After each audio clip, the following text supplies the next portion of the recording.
ได้มีพิธีนำเสนอปฏิทินกฎหมายประจำปี 2026 และเฉลิมฉลองการสร้างตั้งปฏิทินกฎหมายครบรอบ 17 ปี โดยการนำเสนอปฏิทินครั้งนี้เพื่อการขยายและเปิดกว้างในการสร้างเครือข่ายทางภาคองค์การจัดตั้งทางสังคมซึ่งจัดขึ้นในวันที่ 10 ธันวาคม 2025 ที่นครหลวงเวียงจันทร์พิธีนำเสนอปฏิทินกฎหมายประจำปี 2026 และเฉลิมฉลองการสร้างตั้งปฏิทินกฎหมายครบรอบ 17 ปี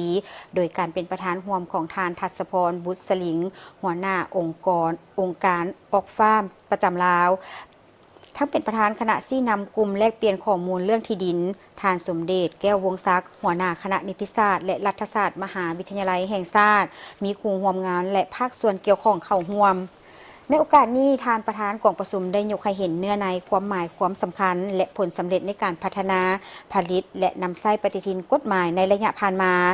ในพิธีได้นำเสนอผลได้รับจากการสร้างและนำใช้ปฏิทินกฎหมายเข้าในเวียกงานของบรรดาองค์กรสมาชิกในหลายปีผ่านมาเช่นผลประโยชน์ทางกงและทางอ้อมหลังจากที่ได้เข้าถึงและเรียนรู้บรรดาข้อมูลข่าวสารจากปฏิทินผ่านการรับฟังคำคิดคำเห็นจากผู้สมใช้ตัวจริง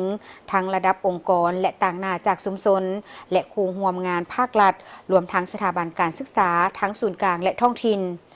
การนำเสนอปฏิทินครั้งนี้เป็นการขยายและเปิดกว้างในการสร้างเครือข่ายทางภาคองค์การจัดตั้งทางสังคมแขนงการรัฐและภาคส่วนอื่นๆที่สนใจต่อเวียกงานปฏิทินกฎหมายในขงเขตเวียกงานการคุ้มครองเรื่องที่ดินและทรัพยากรธรรมชาติการมีส่วนร่วมของชุมชนแม่หญิงและกลุ่มคนอื่นๆเพื่อการพัฒนาผลิตภัณฑ์ปฏิทินกฎหมายให้ดีขึ้นในอนาคต